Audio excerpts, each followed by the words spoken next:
কখনো কখনো আপনার পরিকল্পনা এবং আল্লাহর পরিকল্পনা একই রকম হয়। মাঝে মাঝে যেমন কখনো আপনি ইচ্ছা করলেন কোথাও যাওয়ার, আর আল্লাহ আপনাকে সেখানে যাওয়ার সুযোগ করে দিলেন।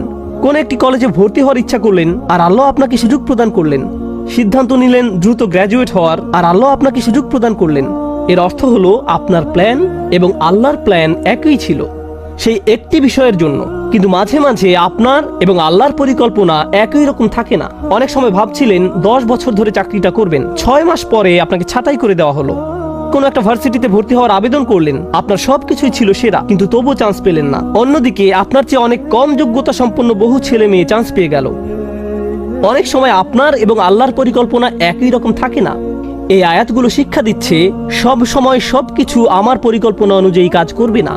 তবুও আমাকে পরিকল্পনা করে যেতে হবে, তবুও আমাকে চেষ্টা করে যেতে হবে। কিন্তু দিন শেষে আল্লাহ সিদ্ধান্ত নেবেন পরিকল্পনাটি বাস্তবায়িত হবে কি হবে না। আযকুর রাব্বাকা ইযা নাসিত। এরপর আসছে এই আয়াতের সবচেয়ে শক্তিশালী অংশ। আমি এর উপর অতিরিক্ত কিছু সময় ব্যয় করতে চাই। এটা আসলেই সমগ্র কোরআনের অন্যতম সুন্দর একটি শিক্ষা। যদি একজন মুসলিম এটা বুঝতে পারে, তার জীবনটা সহজ হয়ে যাবে। ওয়াকুল আসা আইয়াহদিয়ানি রব্বি লিআকরাবা মিন হাযা রাশাদা। এই শব্দগুলো হলো একটি দোয়া।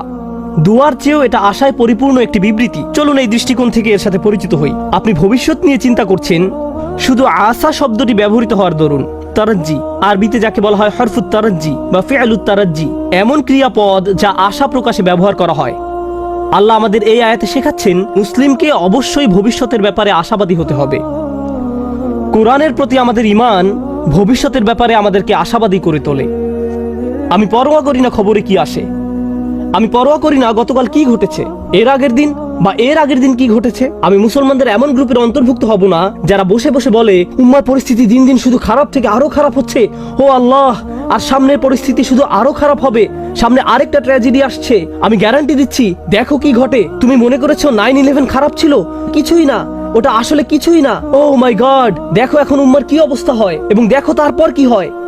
এই মনোভাব সরাসরি কোরআনের আয়াতটির বিরোধী, শুধু আশা শব্দটির কারণে। আপনার তো এই আশায় বুক বাঁধার কথা যে আল্লাহ পরিস্থিতি উন্নত করে দিবেন আপনার নিজের জন্য, চারপাশের মানুষের জন্য, মানবতার জন্য। আপনার তো এই দৃষ্টিভঙ্গি থাকার কথা। তারপর তিনি বলেন, আর নিজের ভবিষ্যতের ব্যাপারে কি বলবেন? আসা আন ইয়াহদিয়ানি রব্বি, সম্ভবত আমার রব আমাকে পথ দেখাবেন। নিজের ভবিষ্যতের জন্য সবচেয়ে আশাবাদী কোন জিনিসটি আপনি পেতে পারেন? সবাই ভালো চাকরি চায়, ভালো অর্থনৈতিক অবস্থা চায়, ভালো পারিবারিক অবস্থা চায়, সুস্বাস্থ্য চায়।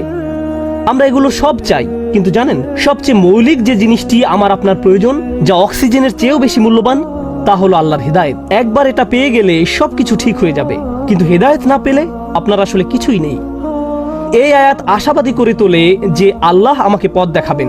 আসা আইয়াহদিয়ানি রব্বি, আমার প্রভু আমাকে পথ নির্দেশনা দান করবেন, তিনি আমাকে ভুলে যাবেন না। ভবিষ্যতের জন্য ওয়াদা দেওয়ার সময় আমি তার স্মরণ করব, তাহলে তিনিও ভবিষ্যতে আমাকে স্মরণ করবেন।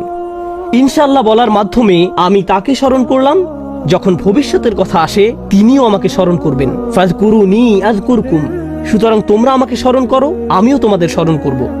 এখন আল্লাহ আপনাকে হেদায়েতের গ্যারান্টি দিচ্ছেন। আবার বলছি, এখানে মুসলমানদের বোঝার জন্য খুবই গুরুত্বপূর্ণ একটি ব্যাপার রয়েছে।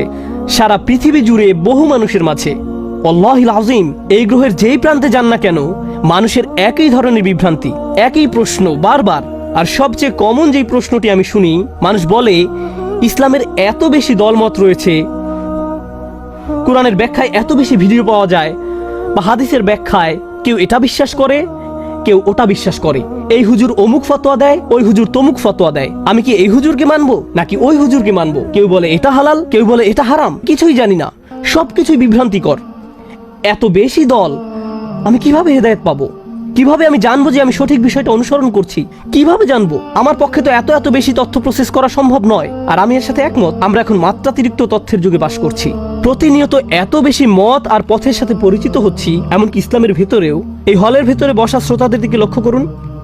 যদিও আমরা একই এলাকার, আপনি যেভাবে ইসলাম শিখেছেন তা আপনার পাশের জন থেকে খুবই আলাদা। যেসব শিক্ষক আপনি পেয়েছেন, যেসব মানুষের সঙ্গ লাভ করেছেন, যে স্কুলগুলোতে শিখেছেন, তা আপনার পাশের জনের থেকে একেবারেই ভিন্ন। তাই কোনো ব্যক্তি সহজে বিভ্রান্ত হয়ে পড়তে পারে যে কিভাবে আমি বুঝবো যে আমি সঠিক ইসলাম অনুসরণ করছি। আর এই আয়াত হলো তার জবাব। আমি কারো হেদায়েতের নিশ্চয়তা দিতে পারি না, ইউটিউব কারো হেদায়েতের নিশ্চয়তা দিতে পারে না, গুগল কারো হেদায়েতের গ্যারান্টি দিতে পারে না, এবং কোনো মানুষও হেদায়েতের নিশ্চয়তা দেয় না। এটা আমাদের আশা যে স্বয়ং আল্লাহ আমাকে ব্যক্তিগতভাবে হিদায়েত দিবেন। হেদায়েত অন্য কোথাও থেকে আসতে পারে না। আপনার কাছে কোনো তথ্য না থাকতে পারে, অথবা আপনি তথ্যের সাগরে ডুবে থাকতে পারেন, এটা কোনো ব্যাপার না। আল্লাহ আপনাকে কতটা হেদায়েত দিবেন তা নির্ভর করে আপনি কতটা হেদায়েত চান তার উপর, অন্য কারো কাছে নয়। আর একবার আল্লাহর কাছে সঠিক রাস্তা চাওয়ার পর আপনাকে আর বিচলিত থাকতে হবে না। নিশ্চিত থাকুন যে আল্লাহ আপনাকে সঠিক পথ দেখাবেন, তিনি কাউকে ফিরিয়ে দেন না।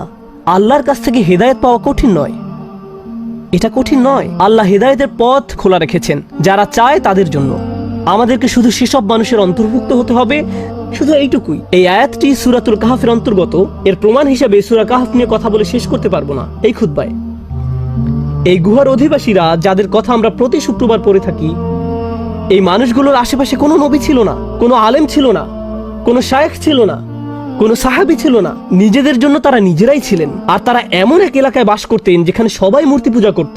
আর তারা একটি উপসংহারে পৌঁছেছেন, সৃষ্টিকর্তা শুধু একজন, আমরা এগুলোর উপাসনা করতে পারি না। লান্নাদউ মিন দুনিহি ইলাহান। আর এতটুকুর কারণেই আল্লাহ তাদেরকে হিদায়াত দিলেন। অন্য কোনো জ্ঞান না থাকা সত্ত্বেও, কোনো ওহী তাদের কাছে ছিল না। আল্লাহ তাদেরকে হিদায়াত দেওয়ার জন্য এতটুকুই যথেষ্ট ছিল। আর তিনি তাদেরকে এত বেশি হিদায়াত দান করলেন যে আজকের দিনে যারা বছরের পর বছর ধরে দ্বীনের জ্ঞান অর্জন করে, তারা এই যুবকদের কাহিনী অধ্যয়ন করে। কারণ এই যুবকরা আল্লাহর হিদায়াত পেয়েছিল, কারণ আল্লাহ তাদেরকে পথ দেখিয়েছিলেন। আপনার পরিস্থিতি যত অন্ধকারচ্ছন্নই হোক না কেন, আপনার যদি আল্লাহর উপর আশা থাকে, এটাই যথেষ্ট। আসা আইয়াহদিয়ানি রব্বি লিআকরাবা মিন হাযা রাশাদা। এখন আসছে সর্বশেষ এবং এই বিবৃতির সবচেয়ে সুন্দর অংশ। সম্ভবত আল্লাহ আমাকে পথ দেখাবেন। পথ দেখাবেন কোথায়? কোন দিকে পথ প্রদর্শন করবেন? লিআকরাবা মিন হাযা রাশাদা। এর ভাষা এত বেশি গভীর অর্থবোধক, আমার পক্ষে খুতবায় তো আর ব্যাকরণ শেখানো সম্ভব নয়, কারণ আপনাদের মাথা ব্যথা শুরু করবে। চেষ্টা করব বিষয়টাকে যত সহজে তুলে ধরা যায়। আরবি ভাষাতে কখনো বলেন ওই যে ওই দিকে, আবার কখনো বলেন সমস্ত পথ ধরে ওইখানে। যখন বলেন সমস্ত পথ ধরে ওইখানে, অর্থাৎ আর গন্তব্য পর্যন্ত পথ দেখিয়ে যাব। আর যদি বলেন ওই যে ওইদিকে, এর মানে হলো প্রথমে এখানে, তারপর ওখানে, তারপর ওখানে। কিন্তু যদি বলি সমস্ত পথ ধরে ওইখানে, এর মানে ওইখানেই আপনাকে যেতে হবে, এরপর আর কোথাও আপনাকে যেতে হবে না। যখন লাম ব্যবহার করা হয়, আসা আইয়াহদিয়ানি রব্বি লি আকরাবা, এই লাম ইঙ্গিত করে এটা হলো আল মুনতাহা। এর চেয়ে উচ্চতর আর কিছু চাওয়ার নেই এই দুনিয়ায়। এটা যদি পেয়ে যাও, শ্রেষ্ঠ আর কিছু পাওয়ার নেই। যদি ইলা শব্দটি ব্যবহার করা হতো, অর্থ হতো তোমাকে প্রথমে ওইখানে যেতে হবে, তারপর অন্য কিছুর উদ্দেশ্যে। সুতরাং এই আয়াতে আমি আপনি এমন কিছু প্রার্থনা করছি, এমন কিছু চাচ্ছি যার চেয়ে উত্তম আর কিছু নেই। এটাই চূড়ান্ত সমাপ্তি।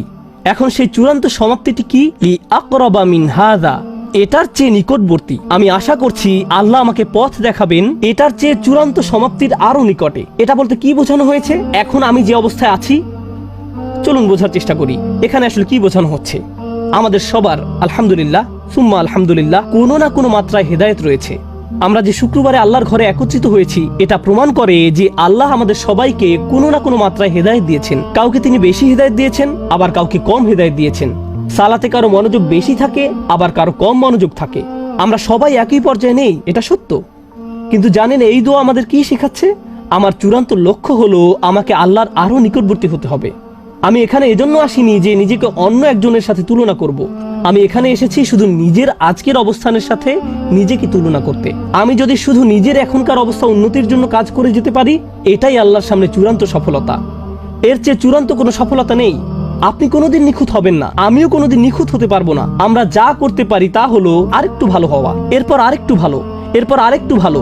শুধু দিন দিন ক্রমাগত উন্নতির চেষ্টা করুন। যদি কেউ এভাবে আল্লাহর নিকটবর্তী হওয়ার চেষ্টায় রত থেকে মারা যায়, সে সফল। অনেক মানুষ কি করে জানেন? তারা অন্যদের সাথে নিজের তুলনা করে। আহা, সে তো পুরো কুরআন মুখস্থ করে ফেলেছে, দেখো কি সুন্দর তার তেলাওয়াত, সে প্রতিদিন মসজিদে যায়, আজানের পূর্বে এসে উপস্থিত হয়, সে যে আল্লাহর কত ইবাদত করে, সে কত বেশি জানে, সে আরবি জানে, তাফসির জানে, এটা জানে, ওটা জানে। তারা মুসলিম হিসেবে আমার চেয়ে কত উত্তম পোশাক পরে।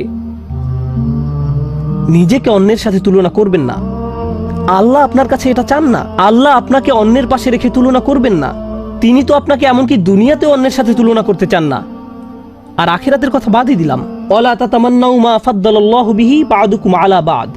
অন্য মানুষদেরকে যা দেওয়া হয়েছে তার আকাঙ্ক্ষা করো না, নিজের প্রতি এমন অন্যায় করো না। তাহলে আমরা কি শিখছি? উদাহরণস্বরূপ আমরা শিখছি